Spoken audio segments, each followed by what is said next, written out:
ਪ੍ਰਤਾਪ ਸਿੰਘ ਬਾਜਵਾ ਹੋਰਾਂ ਦੇ ਨਾਲ ਗੱਲਬਾਤ ਕਰ ਲੈਣੇ। ਬਾਜਵਾ ਸਾਹਿਬ, ਤੁਸੀਂ ਤਿਆਰੀ ਕਰ ਰਹੇ ਸੀਗੇ, ਸਵੇਰੇ 10:30 ਵਜੇ ਤੈਅ ਕਰਨਾ ਸੀ ਜਾਣਾ ਹੈ ਨਹੀਂ ਜਾਣਾ। ਬੀਜੇਪੀ ਨੇ ਵਿਰੋਧ ਦਰਜ ਕਰ ਦਿੱਤਾ ਗਿਆ ਸੀਗਾ, ਲੇਕਿਨ ਰਾਜਪਾਲ ਦੇ ਇਸ ਫੈਸਲੇ ਨੂੰ ਜਦੋਂ ਤੁਸੀਂ ਸ਼ਿਕਾਇਤ ਕੀਤੀ ਸੀਗੀ, ਸਭ ਤੋਂ ਪਹਿਲਾਂ ਫਸਟ ਰਿਐਕਸ਼ਨ ਤੁਸੀਂ ਕਿਸ ਤਰੀਕੇ ਨਾਲ ਦੇਖਦੇ ਹੋ? ਦੇਖੋ, ਮੈਂ ਸਾਰਿਆਂ ਨੂੰ ਪਹਿਲੇ ਰਾਜਪਾਲ ਸਾਹਿਬ ਦੇ ਫੈਸਲੇ ਨੂੰ ਵੈਲਕਮ ਕਰਨਾ। ਇੱਕ ਹਿਸਟੋਰਿਕ ਫੈਸਲਾ ਹੈ ਪਨਵਾਰੀ ਲਾਲ ਪ੍ਰੋਹਿਤ ਜੀ ਦਾ। ਇਹ ਆਮ ਆਦਮੀ ਪਾਰਟੀ ਨੇ ਸਾਰੇ ਕਾਇਦੇ ਕਾਨੂੰਨ ਛਿੱਕੇ ਟੰਗ ਦਿੱਤੇ। ਕੋਈ rules regulations procedure of assembly ਜਿਹੜੀ ਹੈ ਉਹ ਲਾਅ ਹੀ ਨਹੀਂ ਕਰਦੇ। ਕੱਲਾ ਇਹ ਆਪੋਜੀਸ਼ਨ ਪਾਰਟੀ ਨੋ ਕੌਨਫੀਡੈਂਸ ਲੈ ਕੇ ਆ ਸਕਦੀ। ਪੰਜਾਬ ਦੇ ਵਿੱਚ 17 ਸਾਲਾਂ 'ਚ ਜਦੋਂ ਦੀ ਅਸੈਂਬਲੀ ਬਣੀ 1952 ਤੋਂ ਲੈ ਕੇ ਇੱਕ ਵਾਰ ਵੀ ਇਹ ਨਹੀਂ ਹੋਇਆ। ਦੇयर is no provision by the book. ਕੋਈ ਇਹ ਬਿਲਕੁਲ ਉਲੰਘਣਾ ਕੀਤੀ ਜਾ ਰਹੀ ਸੀ। ਐਂਡ ਰਾਜਪਾਲ ਸਾਹਿਬ ਨੇ ਜੋ ਇਹ ਕੀਤਾ, ਇੰਸਟੀਟਿਊਸ਼ਨ ਨੂੰ ਬਚਾਇਆ ਤਬਾਹ ਹੋਣ ਤੋਂ, ਕਿਉਂਕਿ ਇਹ ਜਿੰਨੇ ਆਪ ਵਾਲੇ ਅਨਾਕਿਸਟ ਨੇ। ਯੂ ਮਸਟ ਅੰਡਰਸਟੈਂਡ ਇਹ ਅਨਾਕਿਸਟ ਹੈ ਨੇ। ਇਹ ਸਾਰੇ ਹਿੰਦੁਸਤਾਨ ਦੇ ਇੰਸਟੀਟਿਊਸ਼ਨ ਨੂੰ ਤਬਾਹ ਕਰਨ ਤੇ ਤੁਲੇ ਹੋਏ ਨੇ।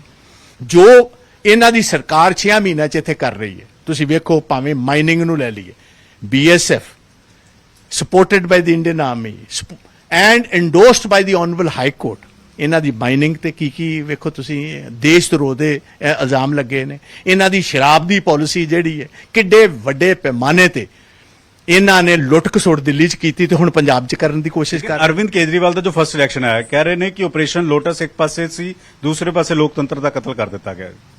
ਅਰਵਿੰਦ ਕੇਜਰੀਵਾਲ ਸਾਹਿਬ ਨੂੰ ਮੈਂ ਪੁੱਛਣਾ ਚਾਹਨਾ, ਤੁਸੀਂ ਲੋਕਤੰਤਰ ਦੇ ਵਿੱਚ ਫੇਥ ਰੱਖਦੇ ਹੋ, ਵਿਸ਼ਵਾਸ ਰੱਖਦੇ ਹੋ? ਜੋ ਤੁਸੀਂ ਅੱਜ ਪੰਜਾਬ ਦੇ ਵਿੱਚ ਪ੍ਰੈਸ ਨੂੰ ਕੰਟਰੋਲ ਕਰਕੇ, ਆਪੋਜੀਸ਼ਨ ਦੀ ਆਵਾਜ਼ ਨੂੰ ਦਬਾ ਕੇ, ਤੋਂ ਜਿਸ ਕਿਸਮ ਦਾ ਤੁਸੀਂ ਇੱਥੇ ਇੱਕ ਸਿਸਟਮ ਚਲਾਇਆ ਪੰਜਾਬ ਦੇ ਵਿੱਚ, ਤੁਸੀਂ ਤੇ ਤਹਿਸ-ਨਹਿਸ ਕਰਤਾ ਸਾਰਾ। ਅੱਜ ਚੰਡੀਗੜ੍ਹ ਯੂਨੀਵਰਸਿਟੀ ਦਾ ਹਾਲ ਵੇਖੋ, ਅੱਜ ਲਵਲੀ ਯੂਨੀਵਰਸਿਟੀ ਦਾ ਹਾਲ ਵੇਖੋ, ਕਿਸੇ ਬੰਦੇ ਤੇ ਤੁਸੀਂ ਡਰੱਗਸ ਦਾ ਵੇਖੋ, law and order the situation ਵੇਖੋ। ਇਹਨਾਂ ਦੇ ਭਗਵੰਤ ਸਿੰਘ ਮਾਨ ਨੇ ਜੋ ਜਲੂਸ ਕਢਾਇਆ ਹਿੰਦੁਸਤਾਨ ਦਾ ਤੇ ਪੰਜਾਬ ਦਾ ਜਰਮਨੀ ਜਾ ਕੇ, ਜਿਸ ਚੀਫ ਮਿਨਿਸਟਰ ਨੂੰ ਆਫਲੋਡ ਕੀਤਾ ਗਿਆ ਹੋਏ, ਇਹ ਕੀ ਕਹਿੰਦੇ, ਕਿਹੜੇ ਇੰਸਟੀਟਿਊਸ਼ਨ ਦੀ ਗੱਲ? ਅਰਵਿੰਦ ਸ਼ਿਕਾਇਤ ਤੁਹਾਡੇ ਵੱਲੋਂ ਦਰਜ ਕੀਤੀ, ਤੁਸੀਂ ਰਾਜਪਾਲ ਨੂੰ ਚਿੱਠੀ ਲਿਖੀ ਸੀਗੀ, ਤੁਸੀਂ ਕੀ ਕਿਹਾ ਸੀਗਾ? ਮੈਂ ਉਹਨਾਂ ਨੂੰ ਇਹ ਗੱਲ ਕਹੀ ਸੀ ਕਿ ਇੰਸਟੀਟਿਊਸ਼ਨਸ ਤਬਾਹ ਕਰ ਰਹੇ ਨੇ।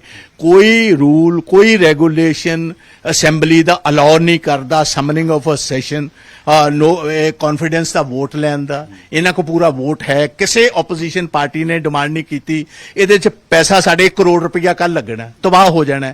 ਇਹ ਨਿਰੀ ਇੱਕ ਡਰਾਮੇਬਾਜ਼ੀ। 1400 ਕਰੋੜ ਪੰਜਾਬ 'ਚ ਆ ਚੁੱਕਾ ਹੋਇਆ, 25 ਕਰੋੜ ਰੁਪਏ। ਨਹੀਂ, 1400 ਕਰੋੜ ਵਾਸਤੇ ਨਵਾਂ ਸੈਸ਼ਨ ਬੁਲਾਉਣ ਦੀ ਲੋੜ ਹੈ।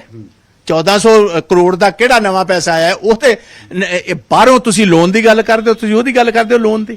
ਉਹ ਤੇ ਲੋਨ ਚੁੱਕੇ ਆ ਜੀ। ਅੱਗੇ ਪੰਜਾਬ ਦੇ ਉੱਤੇ ਕਰਜ਼ਾ ਥੋੜਾ ਹੋਰ ਚੁੱਕ ਲਿਆ ਤੇ ਕਹਿੰਦੇ ਅਸੀਂ ਕਰਜ਼ਾ ਹੀ ਕੋਈ ਨਹੀਂ ਚੁੱਕਣਾ ਜੀ। ਵੇਖੋ ਪੰਕਜ ਜੀ, ਆਪਾਂ ਗੱਲ ਕਰੀਏ ਅਸੂਲ ਦੀ, ਬੇਅਸੂਲੇ ਲੋਕ ਨੇ, ਤਜਰਬਾ ਇਹਨਾਂ ਨੂੰ ਹੈ ਕੋਈ ਨਹੀਂ, ਪੜ੍ਹੇ ਲਿਖੇ ਬਹੁਤ ਲੰਬਾ ਤਜਰਬਾ ਹੈ। ਕਦੀ ਅਜਿਹਾ ਹੋਇਆ ਕਿ ਰਾਜਪਾਲ ਸਰਕਾਰ, ਤੁਸੀਂ ਸਰਕਾਰਾਂ ਚਲਾਈਆਂ, ਸਰਕਾਰਾਂ ਦਾ ਹਿੱਸਾ ਰਹੇ ਹੋ, ਕਦੀ ਹੋਇਆ ਕਿ ਸਰਕਾਰ ਨੇ ਸੈਸ਼ਨ ਬੁਲਾਇਆ ਹੋਵੇ ਔਰ ਰਾਜਪਾਲ ਮਨਾ ਕਰਦੇ? ਕਦੀ ਇਤਿਹਾਸ 'ਚ ਹੋਇਆ? ਕਦੀ ਇਹ ਚੀਜ਼ ਕਦੀ ਇਤਿਹਾਸ 'ਚ ਤਾਂ ਨਹੀਂ ਹੋਇਆ ਕਿ ਜਿੰਨੀਆਂ ਪਹਿਲੇ ਦੀਆਂ ਸਰਕਾਰਾਂ ਰਹੀਆਂ ਨੇ, ਕਦੀ ਵੀ ਉਹਨਾਂ ਸਰਕਾਰਾਂ ਨੇ ਇਹੋ ਜਿਹਾ ਅਨਕਨਸਟੀਟਿਊਸ਼ਨਲ ਕਦੇ ਵੀ ਨਹੀਂ ਉਠਾਇਆ। ਜੇ ਰੂਲ ਪਰਮਿਟ ਕਰਨਗੇ ਤਾਂ ਹੀ ਹੋ ਸਕਦਾ ਨਾ ਸੈਸ਼ਨ, ਜੇ ਰੂਲਸ ਹੀ ਪਰਮਿਟ ਨਹੀਂ ਕਰਦੇ। ਮੇਰਾ ਓਪਨ ਚੈਲੰਜ ਹੈ ਇਹਨਾਂ ਦੀ ਲੀਡਰਸ਼ਿਪ ਨੂੰ, ਤੁਸੀਂ ਐਸਟੈਬਲਿਸ਼ ਕਰੋ ਕਿ ਕਿਹੜਾ ਰੂਲ ਜਿਹੜਾ ਹੈ according to the rule book of procedures ਜਿਹੜੇ ਨੇ ਪੰਜਾਬ ਅਸੈਂਬਲੀ ਦੇ, ਐਸਟੈਬਲਿਸ਼ ਕਰਨ ਅੰਡਰ ਵਾਟ ਰੂਲ ਹੈਵ ਦੇ called this session. It is illegal, it is anti democratic. ਜੋ ਕੁਝ ਰਾਜਪਾਲ ਸਾਹਿਬ ਨੇ ਕੀਤਾ, ਮੈਂ ਸਮਝਦਾ ਇੰਸਟੀਟਿਊਸ਼ਨ ਨੂੰ ਬਚਾ ਲਿਆ, ਨਹੀਂ ਤੇ ਛਿੱਕੇ ਟੰਗਤਾ ਸੀ। ਦਿੱਲੀ ਦੇ ਵਿੱਚ ਤਾਂ ਐਲਜੀ ਨੇ ਮਨਜ਼ੂਰੀ ਦਿੱਤੀ ਸੀ, ਦਿੱਲੀ ਵਿੱਚ ਕੁਝ ਦਿਨ ਪਹਿਲਾਂ ਇਸੇ ਤਰੀਕੇ ਨਾਲ ਉਹਨਾਂ ਨੇ ਕਿਹਾ ਆਪਰੇਸ਼ਨ ਦਿੱਲੀ ਦੇ ਵਿੱਚ ਜਿਹੜਾ ਲੋਟਸ ਸੀਗਾ, ਆਪਰੇਸ਼ਨ ਲੋਟਸ, ਉਸ ਨੂੰ ਫੇਲ ਕਰ ਦਿੱਤਾ। ਸਾਰੇ ਵਿਧਾਇਕ ਕੱਟਰ ਇਮਾਨਦਾਰ ਆ ਔਰ ਇੱਕ ਵਿਧਾਇਕ ਸਾਡੇ ਨਾਲ ਆ, ਟੁੱਟਣ ਵਾਲਾ ਨਹੀਂ, ਕਾਂਗਰਸ ਵਾਂਗੂ ਨਹੀਂ ਕਿ ਗੋਆ 'ਚ ਤੋੜਦੇ, ਦੂਸਰੇ ਸੂਬਿਆਂ 'ਚ ਤੋੜ ਦਿੱਤੇ। ਉਹ ਕੱਟੜ ਇਮਾਨਦਾਰ ਨਹੀਂ, ਕੱਟੜ ਬੇਈਮਾਨ ਨੇ। ਕੱਟੜ ਬੇਈਮਾਨ, ਮੇਰੀ ਗੱਲ ਸੁਣ ਲਓ। ਟਕਾ ਕੇ ਲੁੱਟਿਆ ਦਿੱਲੀ ਨੂੰ, ਟਕਾ ਕੇ ਲੁੱਟਣਗੇ ਪੰਜਾਬ ਨੂੰ। ਦਿੱਲੀ ਲੁੱਟ ਕੇ ਪੰਜਾਬ ਤੇ ਕਾਬਜ਼ ਹੋਏ ਨੇ, ਪੰਜਾਬ ਨੂੰ ਲੁੱਟ ਕੇ ਇਹ ਹਿਮਾਚਲ ਤੇ ਗੁਜਰਾਤ ਤੇ ਕਾਬਜ਼ ਹੋਣਾ ਚਾਹੁੰਦੇ ਨੇ। ਕੋਈ ਇਹਨਾਂ ਦੇ ਵੇਖੋ ਮਾਈਨਿੰਗ 'ਚ 8000 ਰੁਪਏ ਸੈਂਕੜੇ ਅੱਜ ਰੇਤ ਹੋ ਗਈ ਹੈ, ਕਿਸੇ ਕੋ ਕੰਮ ਹੈ ਨਹੀਂ, ਕਰੋੜਾਂ ਰੁਪਏ ਲੁੱਟੇ ਜਾ ਰਹੇ ਨੇ।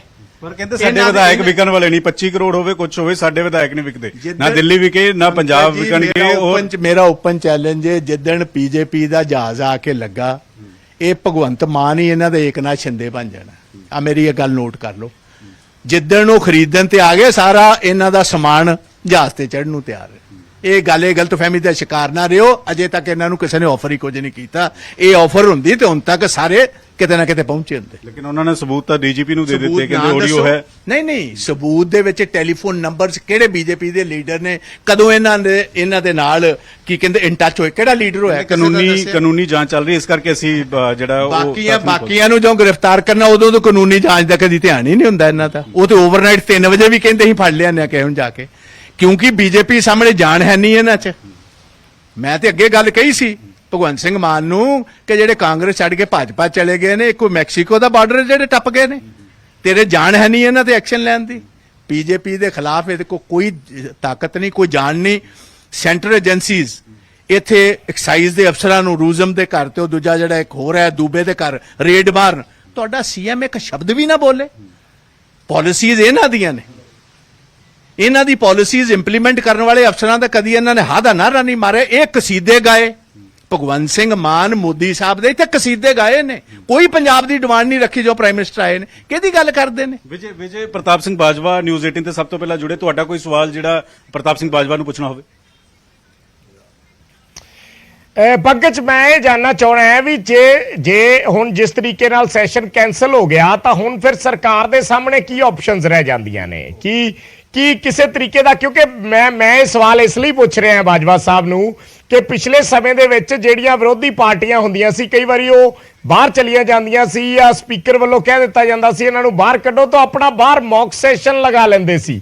ਕੀ ਐਸੀ ਆਪਸ਼ਨ ਹੈ? ਬਿਲਕੁਲ ਬਾਜਵਾ ਜੀ, ਇੱਕ ਤਾਂ ਦੋ ਵਿਜੇ ਦਾ ਇੱਕ ਸਵਾਲ ਮੇਰਾ ਵਾ ਕਿ ਹੁਣ ਤੁਹਾਡਾ ਅਗਲਾ ਸਟੈਪ ਕੀ ਰਹੇਗਾ? ਕਿਉਂਕਿ ਅਸੀਂ ਕੱਲ ਸੀਐਲਪੀ ਦੀ ਮੀਟਿੰਗ 10:30 ਵਜੇ ਜਿਹੜੀ ਚੱਲ ਰਹੀ ਸੀ ਉਹਨੂੰ ਬਕਾਇਦਾ ਤੌਰ ਬਰਕਰਾਰ ਰੱਖਿਆ।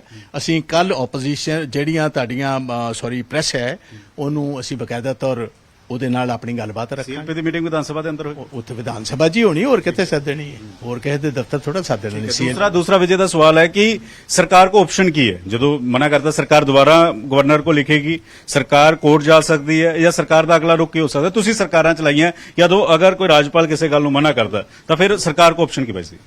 ਇਹਨਾਂ ਕੋ ਆਪਸ਼ਨ ਬਚਦੀ ਕਿ ਜਾ ਕੇ ਲੁਫਥੈਂਜ਼ਾ ਦਾ ਜਿਹੜਾ ਉਹ ਬਣਿਆ ਹੈ ਉੱਥੇ ਜਾ ਕੇ ਚੁੱਪ ਹੋ ਕੇ ਬਹਿਣ ਤੇ ਜਿਹੜਾ ਕੰਮ ਉੱਥੇ ਕਰਕੇ ਆਏ ਨੇ ਉਹ ਕੱਲ ਦਾ ਦਿਨ ਫੇਰ ਕਰਨੇ।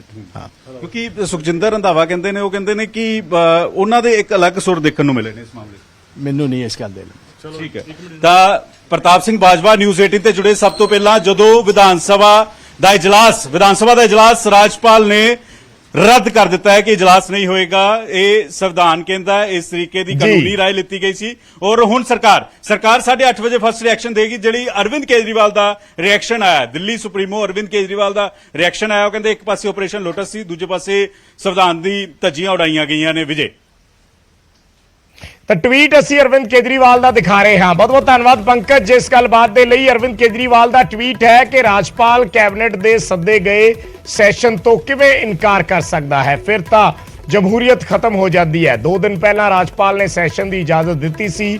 ਜਦੋਂ ਆਪਰੇਸ਼ਨ ਲੋਟਸ ਫੇਲ ਹੋਣ ਲੱਗਾ ਤੇ ਨੰਬਰ ਪੂਰੇ ਨਹੀਂ ਹੋਏ ਤਾਂ ਉੱਪਰੋਂ ਇੱਕ ਕਾਲ ਆਈ ਜਿਸ 'ਚ ਇਜਾਜ਼ਤ ਵਾਪਸ ਲੈਣ ਲਈ ਕਿਹਾ ਗਿਆ। ਅੱਜ ਦੇਸ਼ ਵਿੱਚ ਇੱਕ ਪਾਸੇ ਸੰਵਿਧਾਨ ਹੈ ਤੇ ਦੂਜੇ ਪਾਸੇ ਆਪਰੇਸ਼ਨ ਲੋਟਸ। ਇਹ ਟਵੀਟ ਆਪ ਸੁਪਰੀਮੋ ਅਰਵਿੰਦ ਕੇਜਰੀਵਾਲ ਵੱਲੋਂ ਕੀਤਾ ਗਿਆ ਹੈ।